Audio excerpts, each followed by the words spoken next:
मित्रों, आज एक विशेष कार्यक्रम की लॉन्चिंग उसके नाते से आपके साथ रूबरू हो रहा हूं मैं।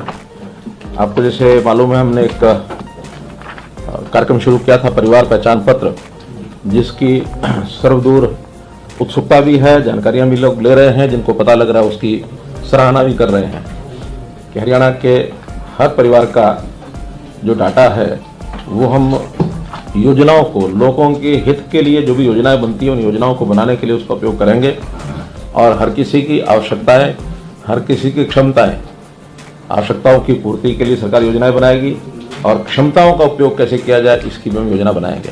प्रधानमंत्री जी ने ये कहा कि सबका साथ, सबका विकास, सबका विश्वास और सबका प्रयास, उसी के अंतर्गत ये सब योजनाएं हैं। तो अभी जो उसमें एक योजना जो हमने घोषित की है, मुख्यमंत्री अंत्योदय परिवार उत्थान योजना, उसका हेतु ये है कि अपने समाज के जो परिवार कम आय वर्ग के हैं, जिनको हम सामान्यतः भाषा बोलते हैं गरीबी रेखा के नीचे हैं, ऐसे परिवारों की आय के साधन कैसे बढ़ाए जाए।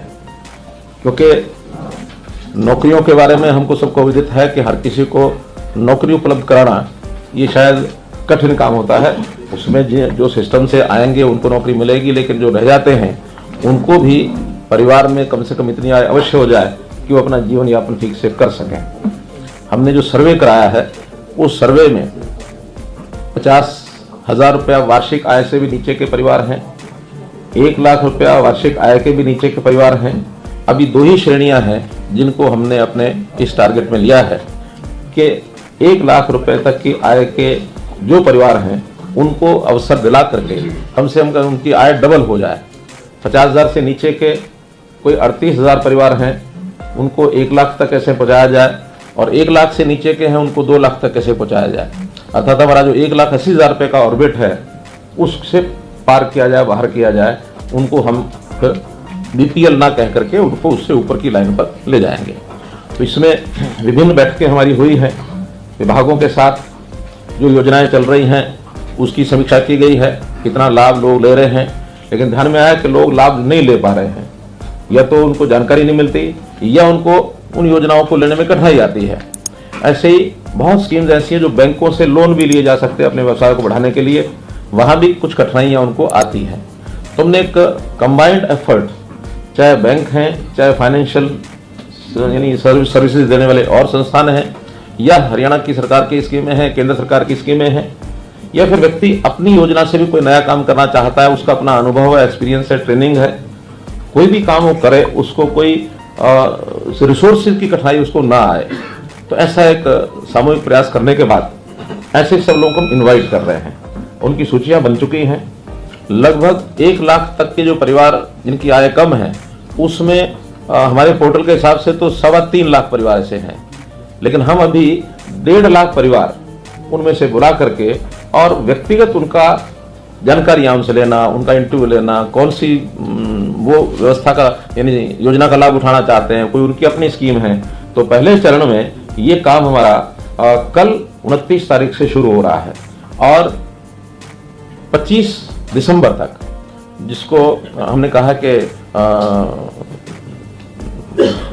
कौन सा दिवस, 25 सुशासन दिवस, 25 दिसंबर अटल जी का जन्मदिन होता है, सुशासन दिवस।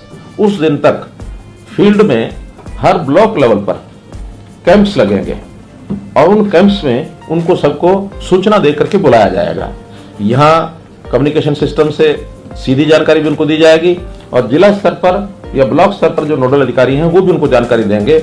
एक स्थान पर सब लोग आएंगे, प्रातःकाल 10 बजे से लेकर के सायंकाल 5 बजे तक, या जिन लोगों को बुलाया है उनके सबके जब तक इंटरव्यू नहीं होते तब तक वो कार्यक्रम चलेगा।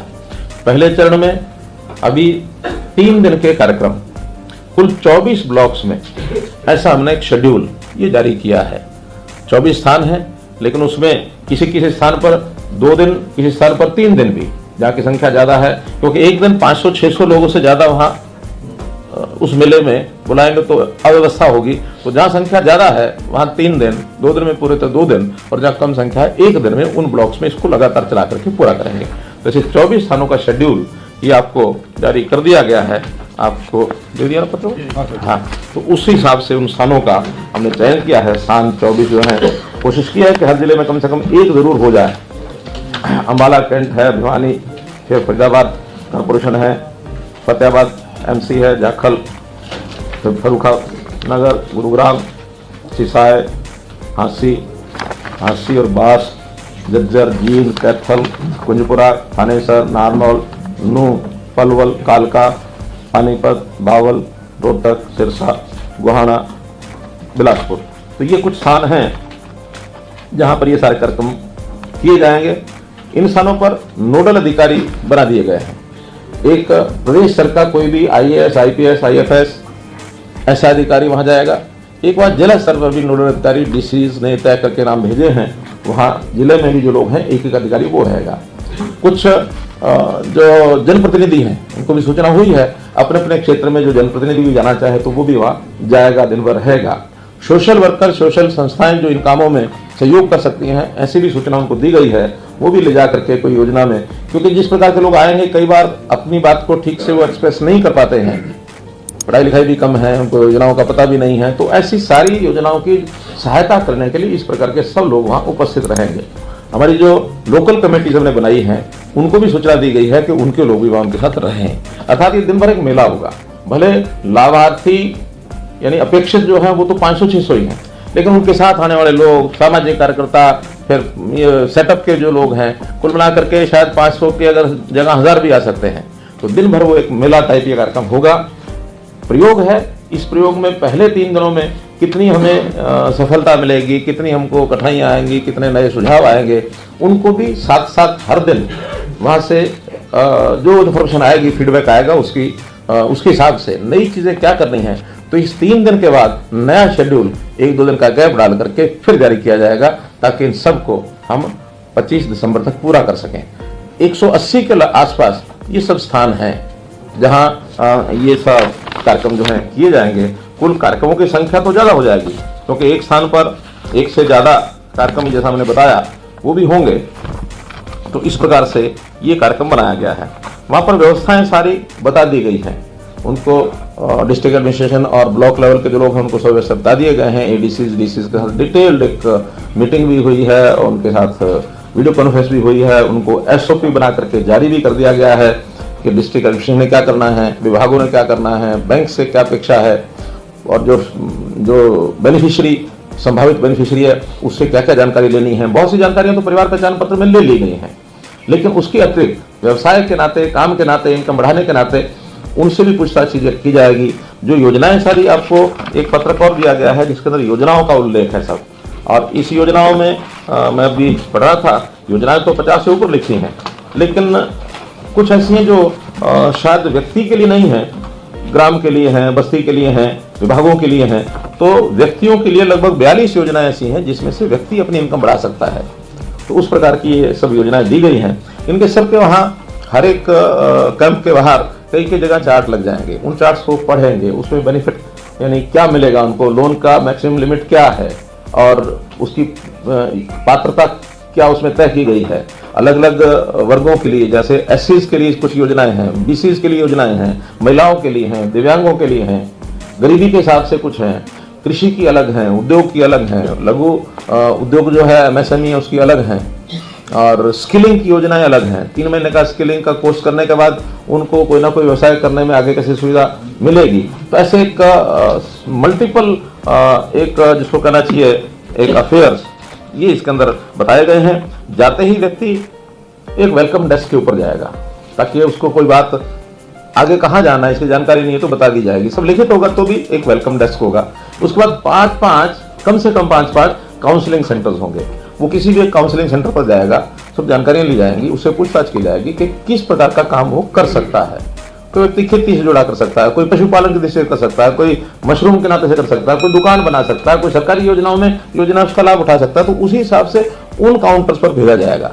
उन काउंटर्स पर डिटेल्ड 5-6 लोग रहेंगे, डिटेल्ड एक जानकारी उससे लेकर के उसको रिकमेंड किया जाएगा कि हाँ ये काम ये कर सकता है। एक की बजाय 1, 2, 3 भी बताया जा सकता है, इन 3 में से भी कोई कर सकता है। वो पे बैंक्स के काउंटर्स होंगे।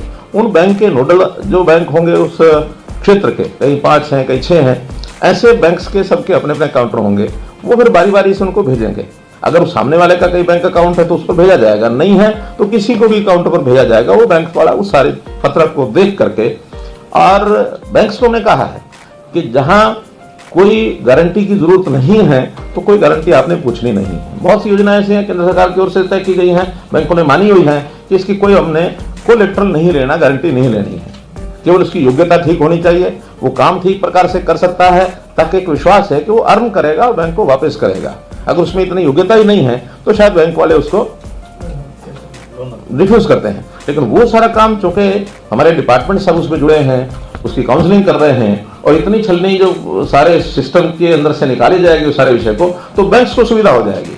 फिर बैंक्स हमने कहा कि नहीं, जो हमने तय किया है या जो हमने रिकमेंड किया है उसमें से कोई ना कोई एक काम का लोन आपने देना ही है।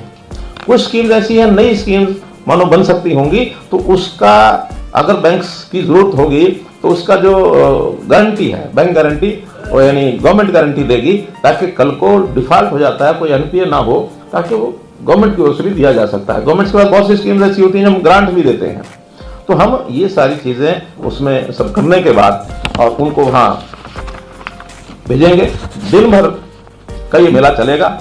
हर 2-2 घंटे के लिए एक उनके स्लॉट बना करके सूचना दी गई है। अगर उन्होंने 500 लोग बुलाए हैं तो 2 घंटे में मानो 250 लोग बुलाए या 100 लोग बुलाए, अगले 2 घंटे में 100 नहीं, मानो 4 स्लॉट बनाए होंगे तो 180 के लगभग दिए हमने। तो उस हिसाब से 3 बजे तक का समय दिया ताकि 5 बजे तक समाप्त हो जाए। ऐसे 2-2 घंटे के स्लॉट बना के दिए। अब ये सारी प्रक्रिया होने के बाद में जाते समय एक काउंटर और रखा हमने फॉर्म जमा कराने का। एक फॉर्म रहेगा इसके साथ, वो फॉर्म सब जगह अपने अपने कमेंट्स सबने लिखने हैं, लिख करके बैंक वाले भी लिखेंगे, और लास्ट में जो उसका फॉर्म जमा कराने का काउंटर, क्या नाम दिया उसका, फॉर्म सबमिशन डेस्क, वहां वो सबमिशन करेगा, अपने साइन करेगा और चला जाएगा। इन सब का विश्लेषण करने के बाद बैंक्स के लोग, कुछ उनकी फॉर्मेलिटी होती हैं, जैसे कुछ सिविल, बैंक के लोग उसको चेक करते हैं कि क्या इस व्यक्ति ने पहले तो कोई लोन नहीं लिया हुआ, उसमें डिफॉल्टर तो नहीं है, बड़ा डिफॉल्टर भी हो सकता है, छोटा भी हो सकता है, वो तो जानकारियां बैंक के सिविल से सिस्टम से मिलेंगी, उसको वो चेक करेंगे। अगर उसमें कोई छोटा मोटा फॉल्ट है तो कल को सरकार को कोई योजना बनानी होगा, बनाएंगे।